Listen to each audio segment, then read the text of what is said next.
All right, hi, this is Javon Jones, Jones Community Solutions, and my guest is my homegirl, Lauren Davis, who happens to work in the House of Representatives. This is Lauren. She's going to break it down, tell me what you do, what you've done, and what you're going to do. The floor is yours. Awesome. Good morning, everybody. Or if it's the afternoon when you're watching this, hello.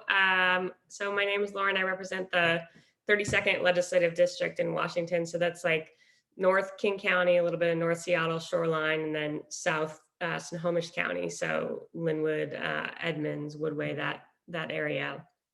And I this just finished my third legislative session, so I'm still a pretty new legislator, but my primary focus actually is behavioral health. So my professional background is really across mental health promotion, suicide prevention, and substance use disorder recovery, treatment and recovery support services. And that's the bulk of what I do in the legislature. And I think a lot of this audience is familiar, but really behavioral health, in my opinion, is kind of at the center of the universe because it really intersects with just about every other subject that the legislature touches. If you think about, housing and homelessness is an incredible focus of the legislature, and we put $1 billion this last year toward that.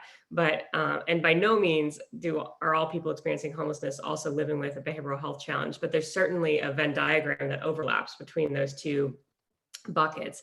When we think about education and our education system, there's a significant overlap with behavioral health. I have been hearing consistently from middle school and high school principals in general, but particularly since COVID, about just the state of emotional distress in their student population is completely unprecedented and extremely alarming. Students with no previous mental health history having, significant anxiety, bouts of depression, suicidality, hospital admissions. So we can't divorce our K-12 education lane from behavioral health.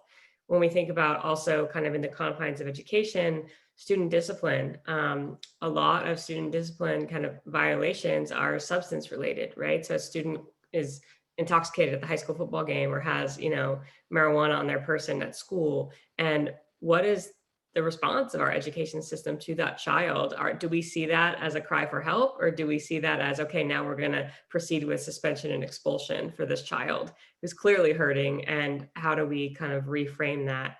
So again, housing, homelessness, education.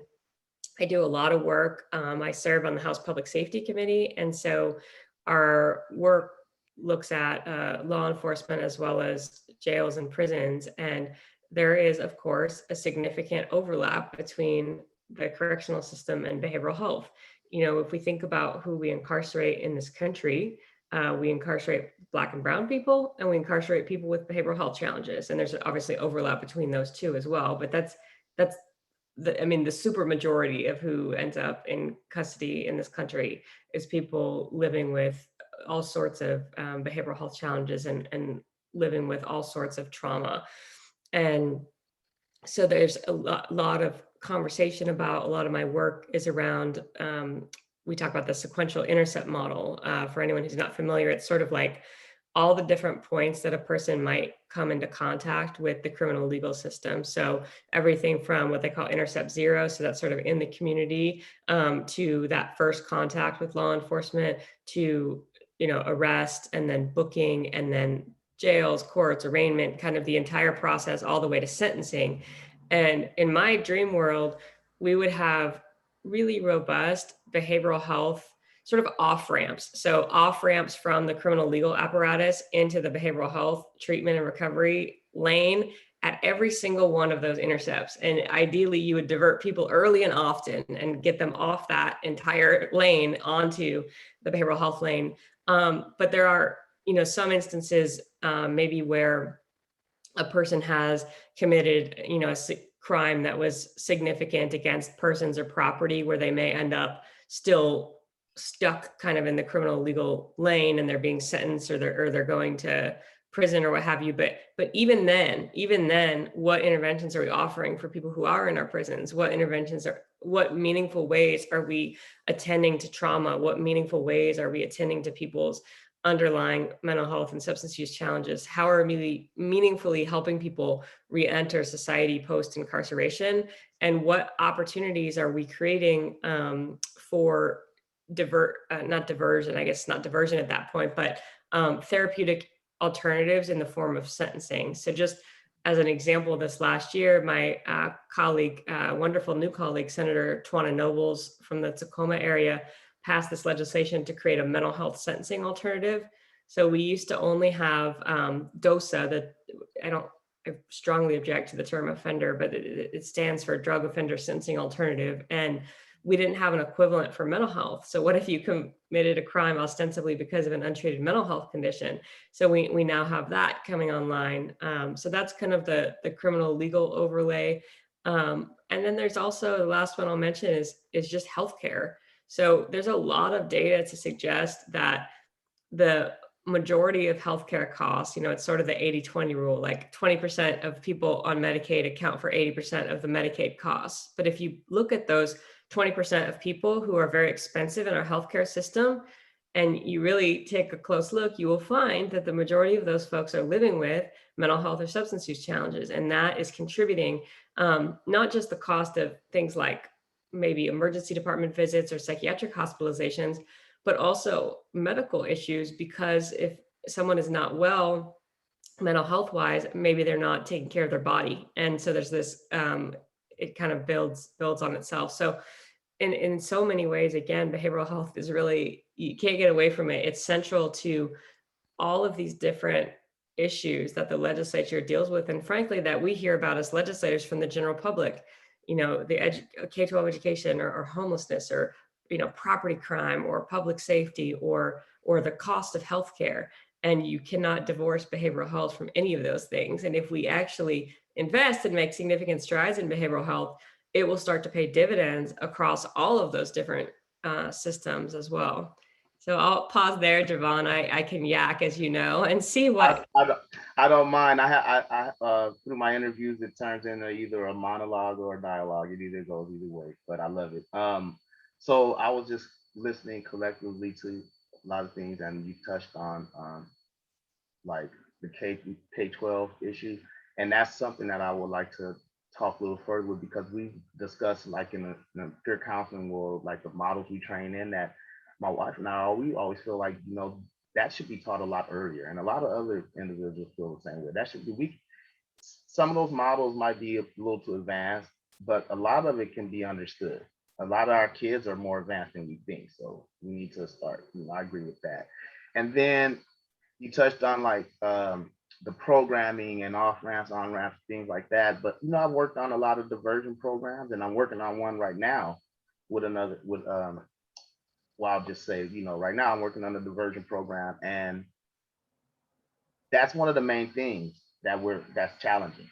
You know, should they still do the old way, or should we still offer a new opportunity? My thing is that, why not new opportunities? There's off ramps and on ramps, because we're still at the table. This isn't my first week here, so we're still here again.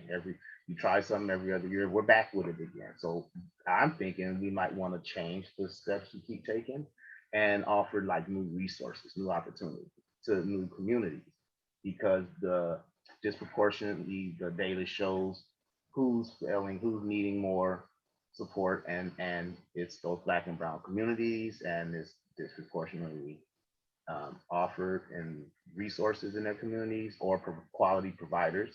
Then you touched on, like, the homelessness and the behavioral health, and that's another big thing too, because a lot of misdiagnoses, or a lot of just ignoring their issues, is due to dual diagnoses of co-occurring disorders. They're out there, they're not taking care of their body, as you said. They might have diabetes, high blood pressure, they might want drugs and alcohol at the same time. At the same time, they're not getting any mental health counseling.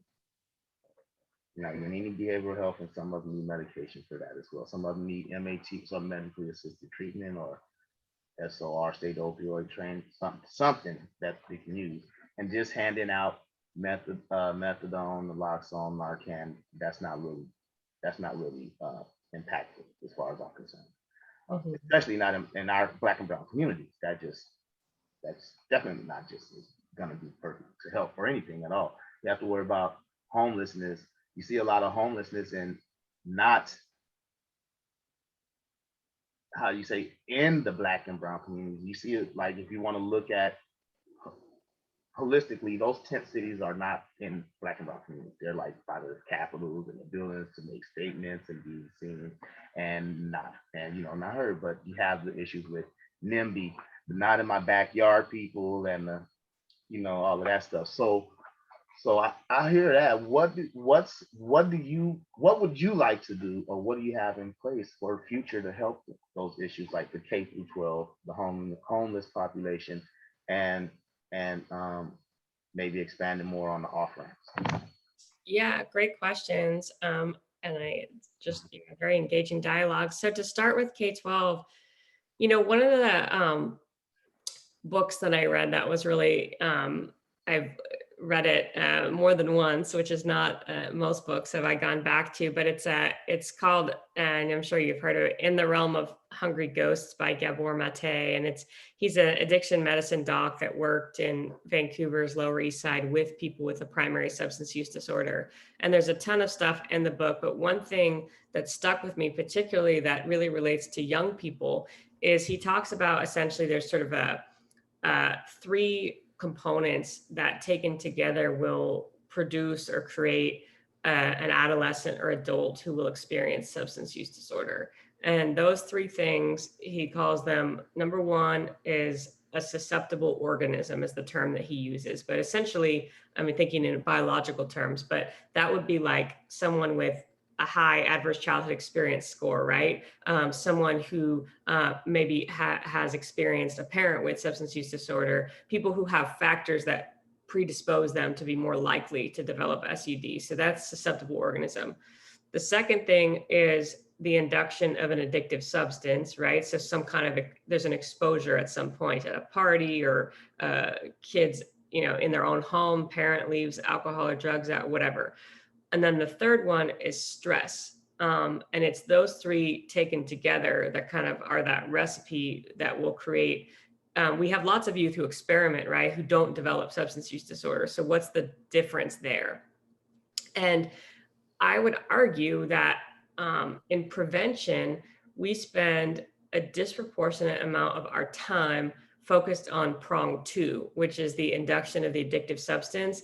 We spend a lot of time on things like various ways to say no, what they call social norming campaigns. So posters that say something like, 89% of students in this school don't smoke marijuana or whatever. And those are effective, to be clear, there's evidence-based, but I feel like we're so focused on people refusing that addictive substance that we don't pay enough attention to sort of prong one, which is the susceptible organisms, meaning what are we doing to identify young people who have a high ACE score? We know they're susceptible to developing mental health and substance use challenges, but yet only 4% of pediatricians screen for ACEs. So and schools don't do any screening for ACEs at all. So what are we doing to proactively identify people who we know who are at risk? We have a ton of data.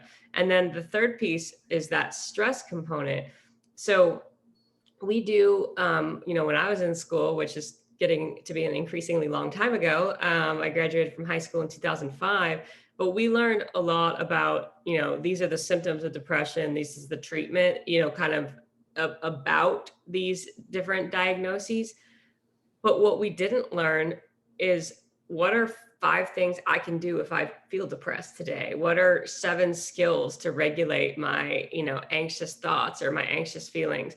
And those skills all exist. We have curricula that teach emotional regulation and distress tolerance in the form of very specific skills that can be taught by a non-clinician. They can be taught by a health teacher. They could even be taught by a peer, to basically arm youth with skills such that they have another way to feel different other than the induction of drugs and alcohol. I mean, Javon, just as well as I do from being in and around the recovery community, you ask people, why did you use? And the number one answer is to feel different. But if we teach our youth, if we equip them and arm them with a skill set to change their emotional state through, DBT skills or CBT skills or other like evidence-based interventions that, again, they don't need to go to therapy for. They could have somebody like you teaching them these specific skills. They will have another way to make their body feel different without alcohol or without, but currently we give them nothing. We equip them with nothing. And then we wonder why we keep seeing all these adolescents and young adults with substance use disorder. And the other comment quickly I'll make about youth is that your point is so well taken. So all the data suggests that youth are much more likely to go to a peer for anything, some kind of significant event like a breakup or some stressor, right? Or bullying or anxiety, depression, suicidal thoughts, eating disorder, self-harm. They're much more likely to confide in a peer than they are an adult. So therefore, who should we think about intervening with? Who should we be equipping with information? It's peers, because that all of the data suggests that's who they're talking to. So I'll pause for a second on youth before we move on, just to see, I want to hear what your thoughts are. I agree with the three components that the person who wrote the book you were speaking about, and immediately when you started speaking out was like, well, ACEs. That's excuse me, just because we need to understand the adverse childhood experiences first. First off, we had that survey. We need to pay attention to that. They always, oh, let's meet people where they are. Well, damn it, let's find out how they got there. We'll start with ACEs. Okay, and the second part and the third part, to me, kind of go parallel collectively together, because in, let's say, the Black and Brown community will agree with that, but we'll join that. We'll marry those, and we'll reframe that terminology to intergenerational trauma, because that's what needs to be more addressed right there. And if we start focusing on the exposure, how it's not always at a party, and if it is mostly at a home, it's usually someone close to them or in the neighborhood that's been there before, and they have an issue as well. So we would like to treat holistically the whole thing, maybe the whole child, maybe the whole family, and not just address one issue. Oh, you need to be playing a sport at this time. Well, when the game is over, he goes home. Mm-hmm. We have to understand that, and maybe work when you have peers, or some, when you have peers engaged, that does make a big difference, because they do a lot of things like family and family partners. You have mentors. You have a lot of different forms of peering, that and peer coaches and recovery coaches that do great work. So they're very effective. And like you were speaking with dialectic behavioral therapy and stuff, there's a lot of different models that we can teach kids and adults too, to understand early on, with motivational interviewing and trauma informed care, and like some good cultural competency around that, because you're going to deal with everyone from different situations at different times. So yeah, so I agree, but I would have kind of reframed those three into two, and I understand how things are received through studies and case based, where they then it's put back out, so it's understood. And I was able to understand it, but like I said, I would have married the last two and reframed them to intergenerational trauma. That's all. I like that though. Absolutely. This is why you're such a genius, Javon, in so many ways. But yeah, absolutely. And you're right. Like, the circumstances of that encounter with drugs may present differently in certain communities, that the stress may be compounded by exactly intergenerational trauma and our failure to heal families and to be so focused on individuals to the detriment of the whole, or to the detriment of the community. I love that. Mm-hmm. And then you mentioned about, I forget in what order, the kind of the criminal, legal, and then the housing and homelessness piece. So around housing and homelessness, the legislature, I mentioned earlier, we invested about $1 billion in housing and homelessness, which just to give a frame, I mean, that's a very significant amount of money for the state to invest. A lot of our state budget, the budget we passed was a $59 billion budget, and maybe 1 billion out of 59 doesn't sound that significant for an issue as pressing as homelessness, but a lot of the budget we don't actually get say over. So for example, K-12 education is about half of our state budget, and it's not negotiable, right? That is the state's paramount duty, is to fund K-12. So it's not like we can take some of that and put it over here. And same goes for other state agencies. There are certain things that just have to keep running, right? Department of Licensing or what have you. And so the amount of the pie we actually have to play with is not as big as one might think. And so $1 billion in light of that is actually significant. And some of that money was fairly specific to folks living with behavioral health challenges. So we funded, I think it was about $19 million in long-term subsidies, housing subsidies for individuals with psychiatric challenges. So these could be people maybe releasing from a psych unit somewhere, or Western state, or again, somebody with a mental health challenge that would require them to have some kind of permanent housing subsidy. We also put money toward recovery housing. So, in some ways, mental health and substance use are very similar. In some ways, they're distinct. And as you well know, for folks who are on a addiction recovery journey, whether that's, medication assisted treatment or medications for opioid use disorder, or, 12-step or spiritual or whatever their, recovery pathway is, frequently, if they have a primary substance use disorder, they're actually very capable of working and employment, and actually that employment is it keeps them in recovery, right? Because it creates routine and structure and meaning and purpose. And so for those folks, the intervention, they may not need a subsidy forever, right? Because they're going to be, as soon as you give them a soft place to land and a little bit of runway, and they're going to excel. But maybe they need 3 months, 6 months, Oxford House type vouchers, so they can kind of get their life together a little bit, get a job. Maybe they were formerly incarcerated. They need a little help getting a job because of some of the barriers that our society artificially creates to prohibit people who are formerly incarcerated from gaining employment, those type of things. So we funded about $6 or $7 million of short-term housing subsidies for folks. Maybe they're coming out of inpatient, maybe they're coming out of jail, but really just need kind of that runway. So those are a couple examples. We also put a lot of money toward permanent supportive housing for some of our neighbors who might need a more long-term engagement. Not exclusively, but a lot of the folks might be folks living with a serious mental illness. Maybe they have, as you mentioned earlier, some comorbid significant medical issues that make it challenging for them to work. Or maybe they have a traumatic brain injury, or an array of different things. So that's some of the work around housing. I'm quite encouraged. One of the things I'm most encouraged about, I would say, in that space is actually something that's happening at the local level rather than something that the state necessarily specifically invested in.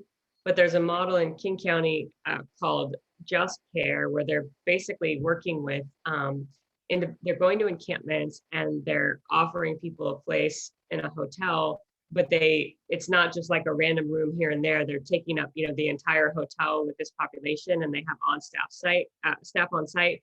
But it really is flipping the script on this notion that people don't want help. Of the people that they approached for the initial cohort of Just Care, 97% of them accepted the help. And so this idea that like these people in these encampments, don't want to be helped is just not accurate. When you offer support that's led by peers, it's led by people who've experienced homelessness and experienced trauma and experienced behavioral health challenges, who look like the people they're trying to help, like people say yes. And then you take them into an environment that's nurturing and loving and non-judgmental, and you help people start to set small goals.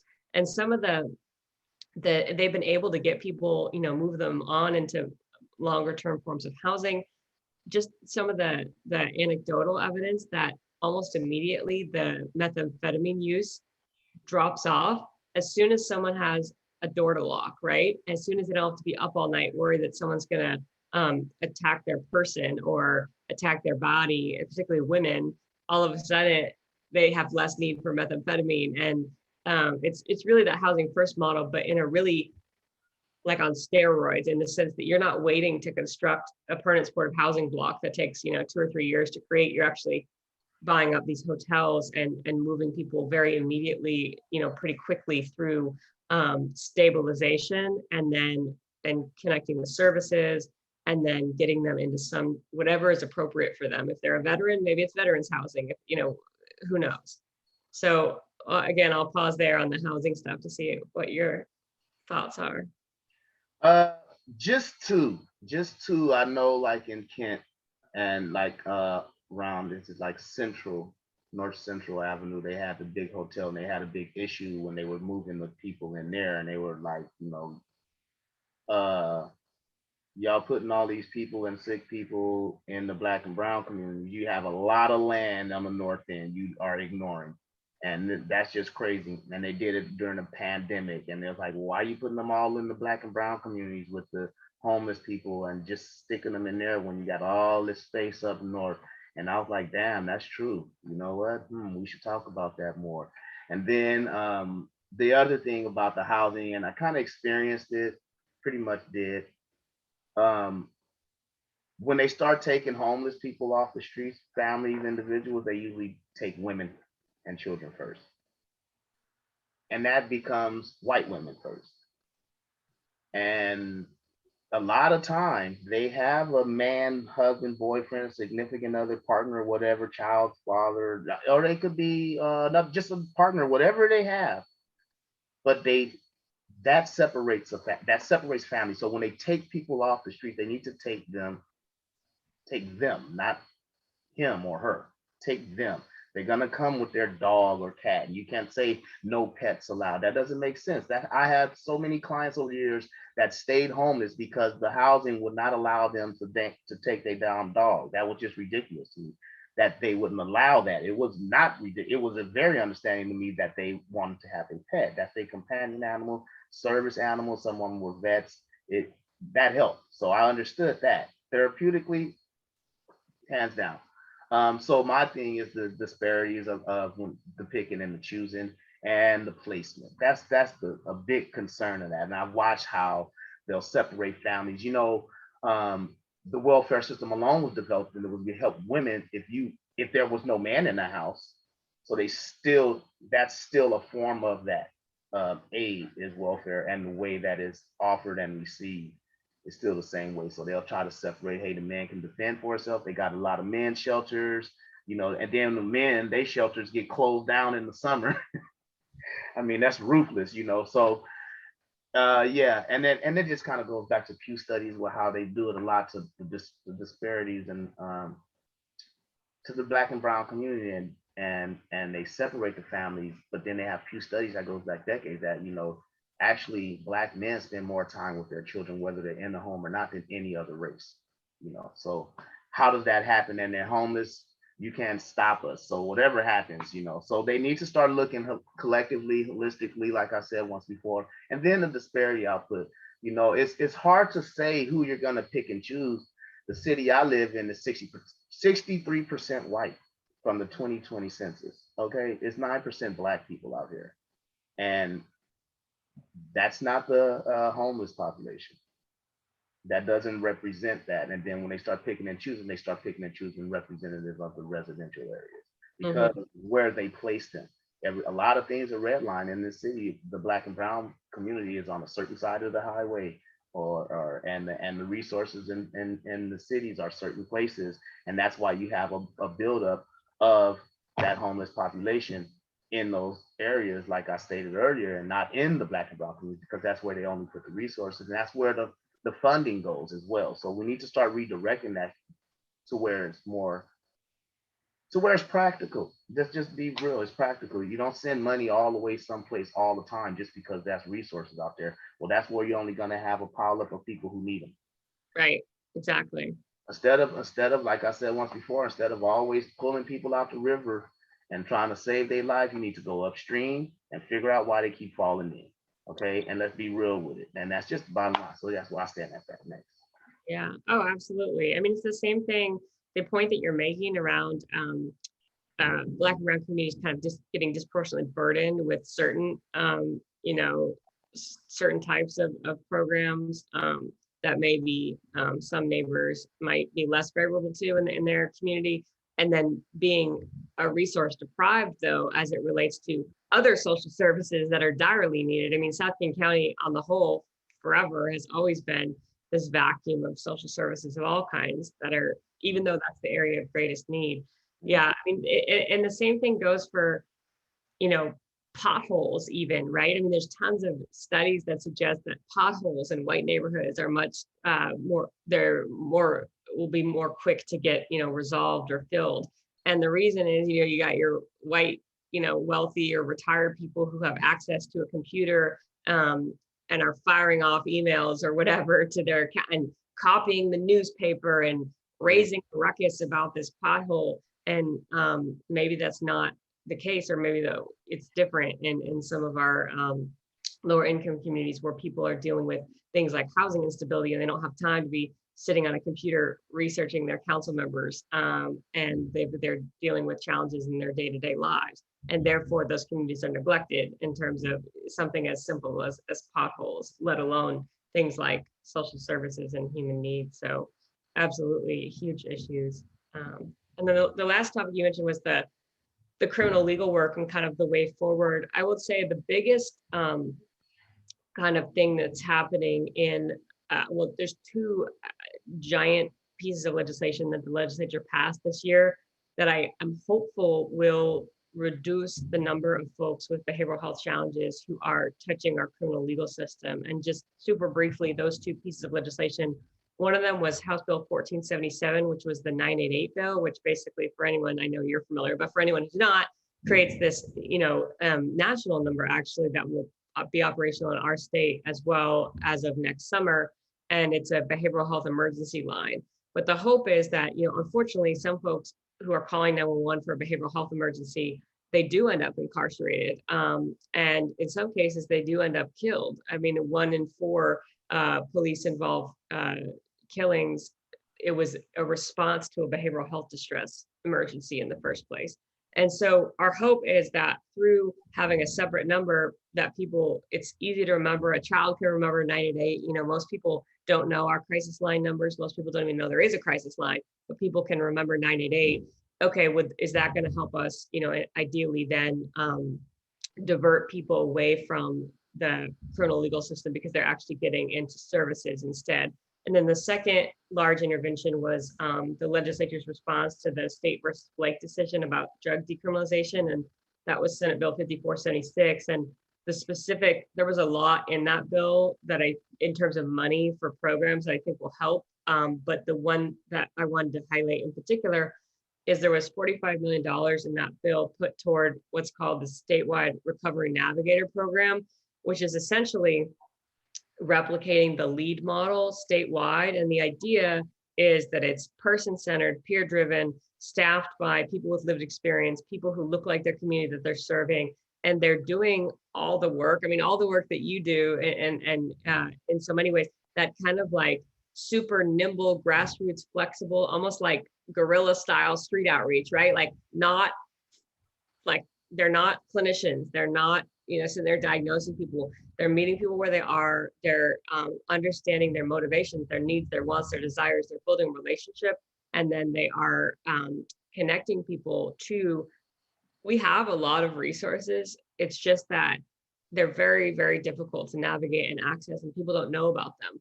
A lot of people with behavioral health challenges are actually able to, they would qualify for a whole host of programs just because they're low income. So things like, you know, free or reduced, you know, community college tuition, some of the childcare benefits. We've passed all these sweeping childcare subsidies, but our population, people with behavioral health challenges, have so many barriers to accessing services that they never get access to these particular subsidies that they would qualify for, not because of their behavioral health condition, but because they're living in poverty.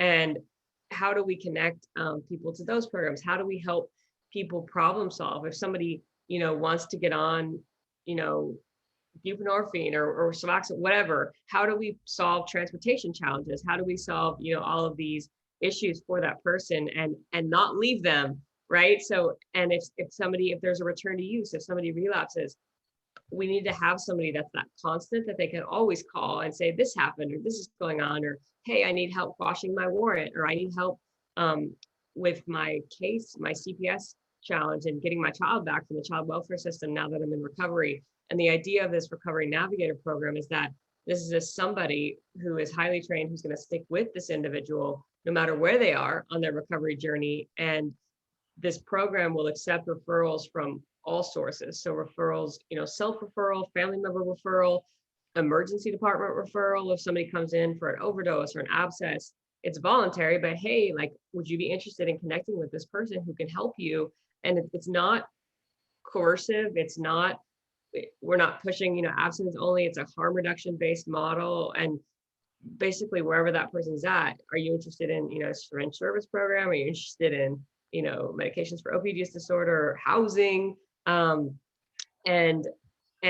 this apparatus will also accept referrals from law enforcement. So law enforcement, not just for drug possession cases, which now they're required to divert for at least the first 2 times, but other cases where it's so clear that the person has a substance use disorder, criminal trespass, shoplifting, they will now have this other option where they can choose, like probably jailing this person for the 14th time is probably not going to help, but what about for this particular shoplifting charge, I send them to this other program instead, do something different. So that's, I'm hopeful. It's a lot of work to get this thing going, and there's going to be some speed bumps, but our state has never invested anything like, we put almost $50 million into this program, and our previous investment in that type of model was $2 million. And prior to that, the previous investment was 0. So it's a huge amount of money. It's not enough, but I'm hopeful about what's possible with that recovery navigator work. Yeah, I am as well. The diversion program I'm working with, and we're partnering with, like it's through the executive office and like the prosecuting attorney's office is very, very excited and supportive of it. So that's a plus.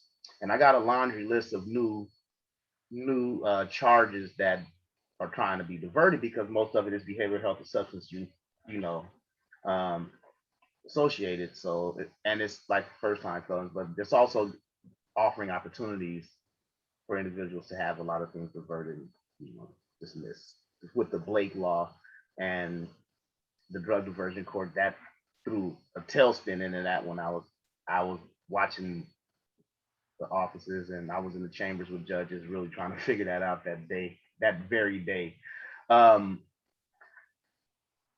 And I would also like to see an expansion of the federal lifeline program because, this day and age with technology, I know that they can give the homeless population cell phones, touch screens, because I started doing it when I was giving out cell phones for free for years. I did it for years, and I challenged them to give them touch screens, and I was the only one that I was giving out touch screen phones, and that was a few years ago. So I know they can do that. The only issue with the population that receives it, they really don't have nowhere to plug it in after that.